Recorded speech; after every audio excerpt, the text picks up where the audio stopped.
Welcome to the deep dive. Today, we're diving into the world of diamonds with this really interesting article from Metalli Rari titled Diamonds Don't Shine Anymore, Crashing Prices and Market Decline. Whoa, So yeah. we're going to try to figure out what's going on here, like why diamond prices are plummeting. Right. Is this just a temporary thing or, is this a big change? It's fascinating, isn't it? I mean, diamonds, they've always been the symbol of luxury, power, lasting value. Right. You think back to the ancient Greeks, they were obsessed with them. Mm-hmm. Or even like these famous diamonds, like the Koh-i-Noor. These stones are literally like a part of history. Yeah. And I think that's part of why they've been seen as such good investments. Like they were this safe haven, Exactly. something that would always hold its value. It's almost like you wouldn't think something so stable for so long could suddenly change so much. Right. And this article is saying natural diamonds are down 26% in just 2 years. Wow.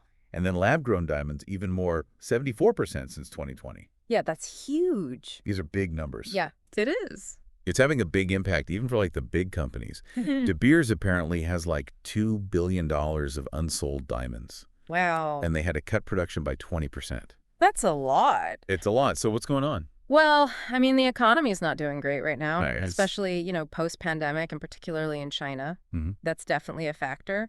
But I think it's more than just, a slow economy. Yeah. I think you've got these societal trends that are changing too. Like what? Like marriage rates are declining, and then you've got this new, player on the scene, lab-grown diamonds. Right. And they're appealing to a whole new generation of buyers, millennials especially, Yeah. who are, they care about ethical sourcing and environmental benefits, and obviously the lower price is a big factor. Okay. And you can see this like when you look at the price differences. So like a 1-carat natural diamond. Okay. It peaked at $6,819 in May 2022. And by December 2023, it was down to $4,997. Wow. But in that same period, a lab-grown diamond of the same size went from $3,410 to just $892. That's a big difference. It is. So it really makes you wonder, is it just about the cost for millennials, or is there like a bigger shift happening in Yeah. values? Hmm.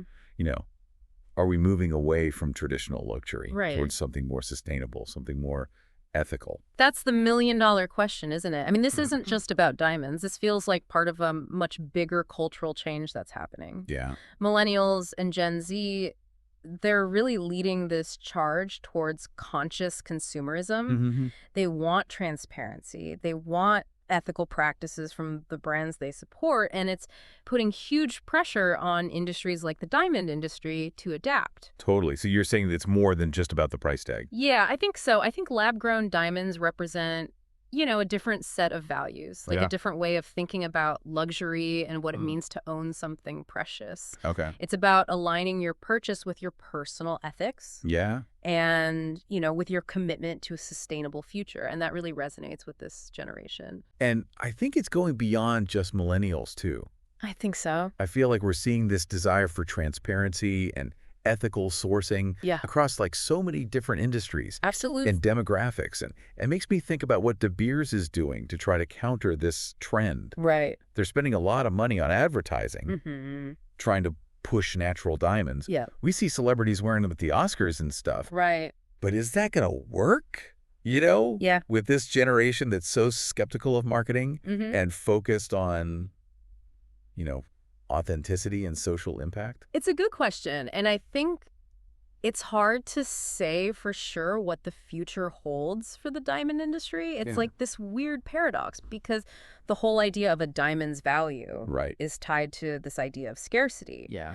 But now you have these high-quality lab-grown alternatives, Right. and it's like the definition of luxury is changing right in front of us. It's not just about owning something rare and expensive anymore. It's also about these values, like sustainability, authenticity, personal expression. Exactly. So it seems like the diamond industry is at a crossroads. Yeah. It's not just about like a temporary economic downturn or a new competitor. It's bigger than that. It feels like a fundamental shift Right. in the way we view luxury and value Totally. and what it means to own something precious. And I wonder if this is just the beginning. Yeah.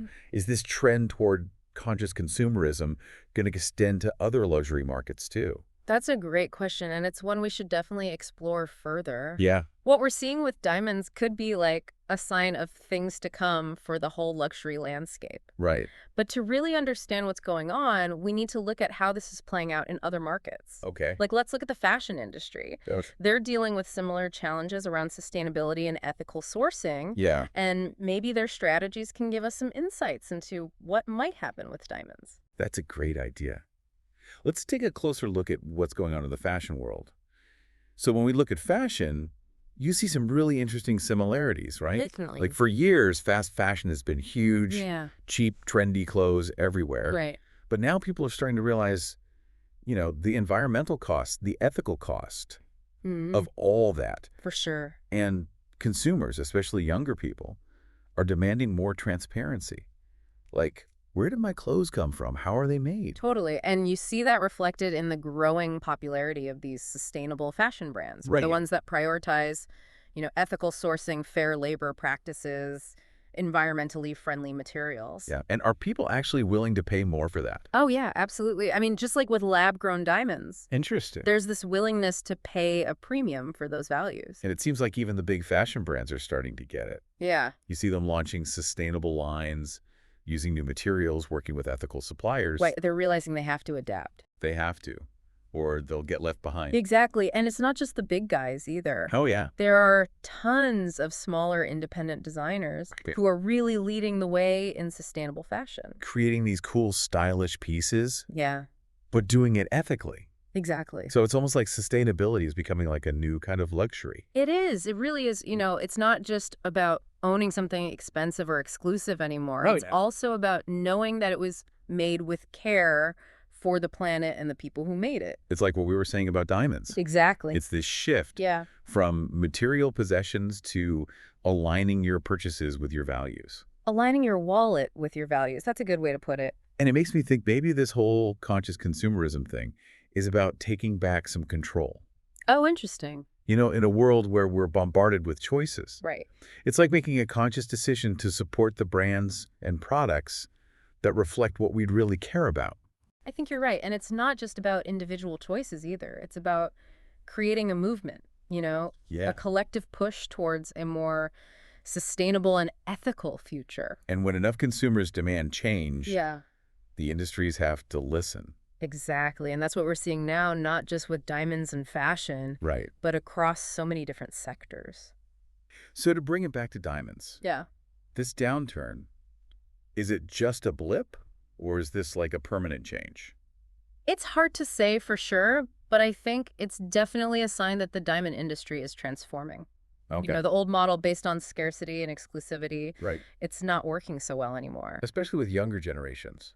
Right. They want something more than just a shiny stone. They want a diamond that reflects their values. Their commitment to sustainability. Exactly. And that's where lab-grown diamonds come in. They offer this alternative that really appeals to those values. But it's bigger than just lab-grown versus natural. Yeah, It's about how we view luxury totally. and what we value. Right. And ultimately, the future of the diamond industry is going to depend on how well they adapt to these changes. They're going to have to embrace innovation, tell news stories that resonate with this new generation of consumers. Absolutely. So the diamond industry is at a crossroads, Yeah, and the path they choose will have a ripple effect on the whole world of luxury. for sure. It's really fascinating to watch this all unfold. Yeah, and for our listeners, I think the takeaway here is your choices matter. Mm-hmm. Whether you're buying a diamond, a piece of clothing, whatever it is, Yeah, do your research, think about your values. right. Make informed decisions that align with what you believe in. I couldn't have said it better myself. So I think that about wraps up our deep dive into the changing world of diamonds. It's been a really interesting conversation. It has. Thanks for joining us. Yeah. We've been talking about like this huge shift in how consumers think, Yeah. But is this really happening that fast? Well, it's important to remember that, things don't change overnight. We're still talking about diamonds here. No. A product that has like a lot of cultural significance, Yeah. especially for these like big life moments, like engagements, weddings. Totally. But that article we talked about from Matali Rari, they mentioned that De Beers has billions of dollars in unsold diamonds. Right. And that's a pretty clear sign that something's up. Yeah, that's not nothing. Even De Beers, this company that's basically controlled the diamond market for so long, Yeah. even they're feeling the impact of these changes in consumer behavior. So if De Beers is struggling, Hmm. what does that mean for like the smaller companies? Yeah, it's probably going to be even tougher for them. And we could see a lot of consolidation in the industry. Like mergers and acquisitions? Yeah, exactly. And unfortunately, some companies might even go out of business. Uh-huh. It's kind of like survival of the fittest. The companies that adapt the fastest are the ones that are going to make it. So ones that embrace lab-grown diamonds or figure out new ways to market natural diamonds. Exactly. Or the ones that really connect with consumers on like a deeper level. So this is definitely a challenging time for the industry, but are there any like upsides for consumers? Oh, for sure. I mean, this whole shift towards transparency and ethical sourcing, it's giving consumers more power. How so? They have more choices than ever before. They have more information at their fingertips, Okay. and they can actually align their purchases with their values. Yeah. And with lab-grown diamonds on the rise, there's this potential for people to get larger diamonds Oh, wow. at more affordable prices. That's pretty cool, especially for like younger couples. Right? Maybe they're on a tighter budget. Exactly. They can get a beautiful, ethical diamond without, you know, going broke. That makes a lot of sense. And it Yeah. goes beyond just price, you know. Totally. We've been talking about this idea that consumers are becoming more discerning, Yeah. more aware of the stories behind the products they buy. They want to know where things come from. Right, and how they're Right. made. Exactly. And they want to support brands that align with their values, whether it's sustainability or transparency or fair labor practices. So it's really changing the whole definition of luxury. It really is. It's not just about owning something expensive or rare anymore. It's about meaning. Exactly. It's about making choices that reflect what you care about. So as we wrap up our deep dive into the diamond world, what's like the one thing you want our listeners to remember? I would say the most important thing is to be informed. Do your research, understand the differences between mine and lab-grown diamonds. Okay. Think about your budget, what's important to you, Mhm. and don't be afraid to ask questions. At the end of the day, the choice is yours. Whether it's a natural diamond or a lab-grown diamond. Right. The most important thing is that it's something that you love and that feels right to you. That's a great point. And that brings us to the end of our deep dive. Thanks for joining us.